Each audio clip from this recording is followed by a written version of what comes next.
I'm Mark and this is Chris. I'll start and then I'll hand over to Chris. First of all, just thanks to the organisers. I'm really happy you put this together, and I'm happy we're having these conversations. I think we need to be having these conversations. And I also just want to say thanks for that talk before us, because that nicely leads into exactly what we're going to talk about. So I want to start with, to pick up a thread from yesterday, the idea of networks. Now, networks obviously imply that there's some sort of connectivity that exists to create that network, maybe. And what we've done is we've put this talk together to think about the idea of connectivity itself, what it does and what it actually means. And our intervention here, it comes in the context of some of the research that Chris and I have been doing in sub-Saharan Africa. And what we take as a starting point is some of that region's maybe previously stark barriers to telecommunication and flows of information. It wasn't that long ago that rates for long-distance phone calls throughout sub-Saharan Africa used to be some of the highest in the world. Internet costs and speeds were also out of reach of all of but the most privileged citizens. And it wasn't that long ago that it was quite common to hear comparisons, like the fact that there were more broadband users in Belgium than all of sub-Saharan Africa put together. But in the last few years, there have been some quite radical changes to international connectivity from sub-Saharan Africa. There have been fiber optic cables that have been laid throughout the continent. There's now over 150 million internet users, over 700 million mobile users, and this rapid transformation of the region's connectivity, it's led a lot of people to speak of some sort of ICT-fueled revolution happening on the continent. So you hear this in newspapers, you hear it in speeches by presidents and prime ministers, you hear it in the offices of business people, you hear it in pubs and restaurants, the idea being that it's now much easier for individuals and firms to be increasingly linked into global networks, interacting and selling and using knowledge through this better connectivity. So in both Rwanda and Kenya, which is what where Chris and I have been focusing our research, in both countries, for instance, changing connectivity is a core component of both of their national development strategies, and it's supposed to not just allow them to sell to new customers and new markets, and not just upgrade and reorganize commodity chains, but also fundamentally change the home economy itself, move away from a reliance on agriculture and extractive industries and towards a focus on the quaternary and the quinary sectors, in other words, the knowledge-based parts of the economy. And so because of this, we thought this venue would be a good opportunity to synthesize the outcomes of two seemingly very different projects that we've been working on together. So one project that we'll be talking about is grounded in in-depth qualitative research, looking at some of the effects of changing connectivity on firms in three core sectors of the economy, tea, tourism, and business process outsourcing in both Kenya and in Rwanda. And the other is more of a quantitative, broader scale look and mapping of information geographies throughout sub-Saharan Africa. And what we're aiming to do with both these projects is understand precisely what difference these changing connectivities has had, and try and think through who benefits and who doesn't, and what some of the remaining barriers and exclusions are and what they mean. And I'll hand over to Chris to talk about this a bit. We're trying to bring together these two quite diverse projects and kind of look across them and to discuss. So I think our first finding really is that we did find that this kind of changing connectivity had led to some kind of increasing access to the internet, price reductions in terms of being able to access, and also an increasing number of subscribers. So there were certainly some kind of positive trends, growing number of users. But I think in both the projects we found that the kind of expected transformations that Mark's just talked about, this move, even some trends of this move between kind of an agricultural economy towards more knowledge economy, growth of firms and growth of small enterprises in this area, wasn't really happening. So this expected transformative effect wasn't really happening so far, and obviously it's still early days, but we don't even really see that many trends of this happening. So there seems to be that this global information inequality kind of persists. So what we've done really is we're trying to think about the different ways in which this is manifested. So what is the ways that this inequality or that this lack of transformation through this connectivity is occurring. So this is very much empirically based upon our research. We're kind of really drawing upon the qualitative and quantitative together to kind of think about this. And we've kind of put together a kind of quite loose taxonomy. We're not saying it's totally universal, and it might be something that can be discussed later. So we have 5 different types of, if you want, kind of barriers or elements which seem to kind of prevent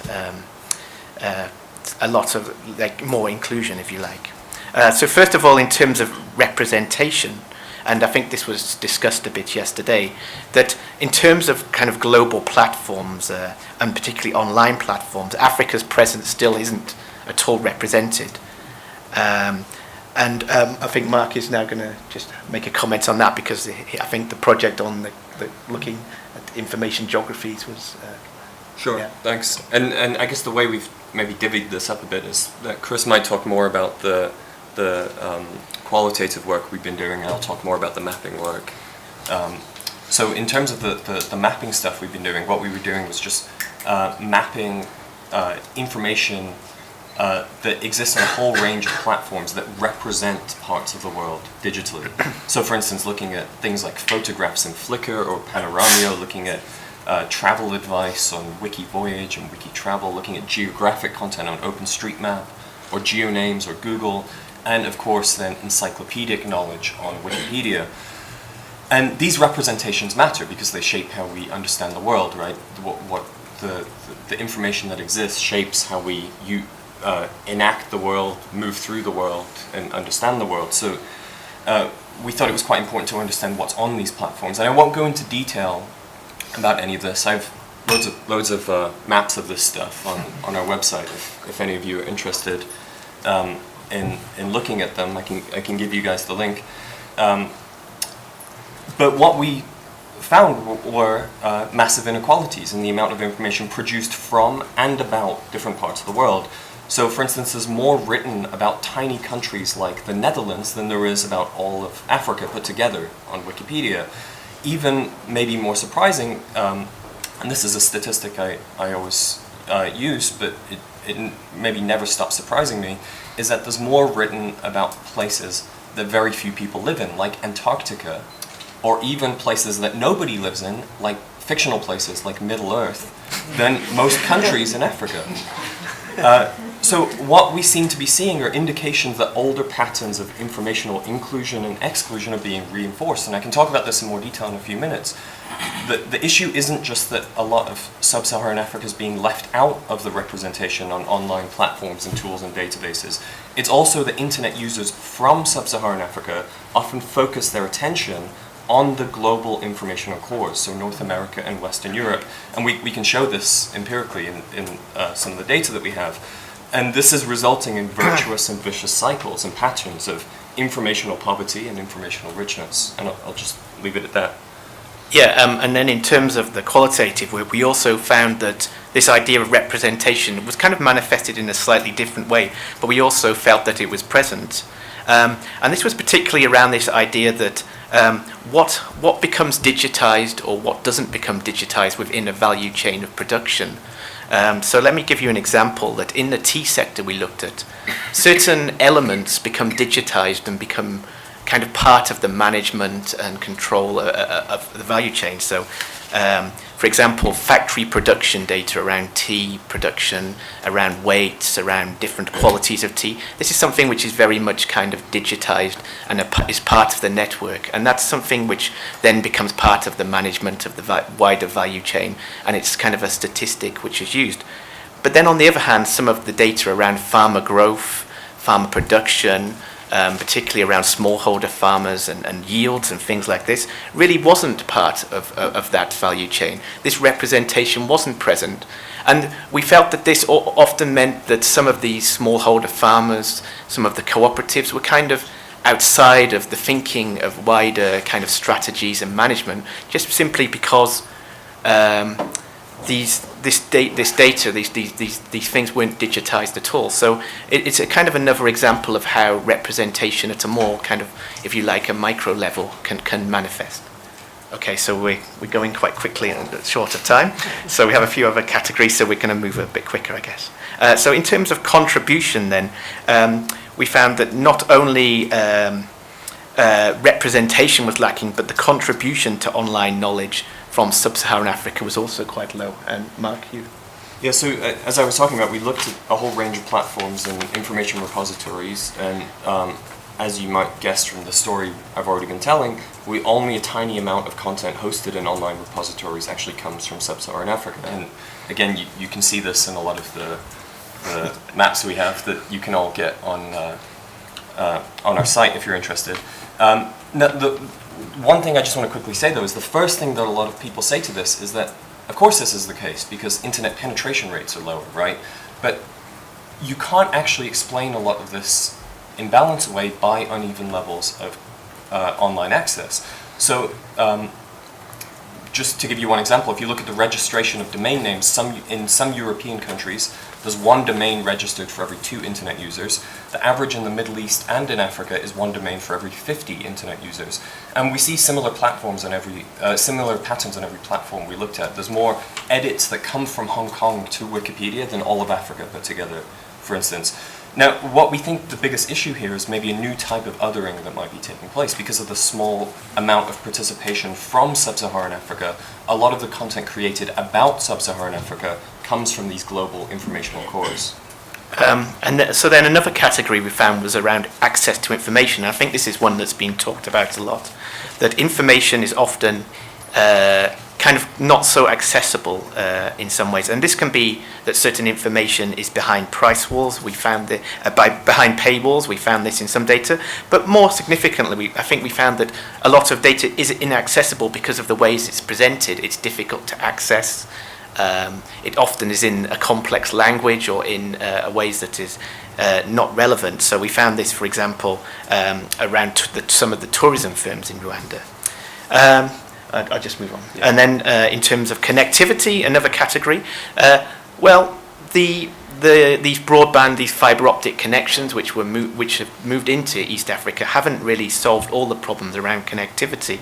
We still find there's some kind of divide between those who have fibre optic cables, who are able to afford direct links into this, and other firms, often kind of the small enterprises and new firms, who are using, these kind of lower cost connections, the USB connections, WiMAX and things like this. And these are often, even though they do have kind of quite high advertised rates, there can be lots of problems around weather and dropouts, unreliable ISPs, kind of prices and things like this. So there are still problems in connectivity, and almost there's like a new divide between firms who can afford the kind of more consistent higher level access and these kind of less inconsistent connections. And finally, the final category we found was around non-neutral networks and technologies. And I'm just not going to go into detail because of time, but certain platforms and networks seem to privilege others, certain information over others. So another example of that would be in the tourism sector, where certain online platforms really didn't fit very well with the type of tourism activities which were taking place in Kenya and Rwanda. So Mark's just going to very quickly conclude. Yeah, so we've missed a lot of examples, but they're all on our the paper that we uploaded to the blog if you want to see how we actually justify this taxonomy in more detail. But just to wrap this up, as ever more people are becoming what you might call connected, as ever more people are becoming internet users and mobile users, we wanted to carefully think through what exactly it might mean to be connected. And this idea that ICTs alone won't be some sort of panacea for development, that's not a new one. This is something people have been talking about for a long time. The Norrises and Selwyn, Warshauer, and many others have been speaking about this for a decade or 2 decades. But the internet has maybe changed a bit since then. We're approaching a world in which almost half of humanity is online, so we wanted to take a look at some of the central domains in which these barriers continue to be manifested, to think about some of the things that exclusion might actually mean in network societies. And I think what our cases point to is the need for focus not just on simple measures of inclusion and exclusion in network societies, but rather a focus on power in those networks. So we're trying to think about connectivity as something that either consolidated or distributes power, and the ways that power is manifested in voice and representation and access and the ability to create and capture value. And from this perspective, we can see many of these changing connectivities in sub-Saharan Africa as a moment in which power has actually been shifted away from people, away from firms, and away from institutions on the continent. So amplification rather than circumvention. And in conclusion then, we'd just like to echo some of the others that have come before us in thinking about what connectivity means to inclusion in a network society. Connectivity certainly isn't a necessary condition for inclusion and equity, and we need to ask whether it's even a necessary one. It's certainly not a sufficient condition, but we need to ask if it's a necessary one. Now, at this moment, when we're seeing Facebook drones and Google balloons and all sorts of initiatives designed to connect the rest of the world that remains disconnected, we hope that we can then reframe more of our work to critically think about what connectivity actually means, how changing connectivities might actually facilitate change in the world, and who these changing connectivities might ultimately benefit. That's all we have. Thanks.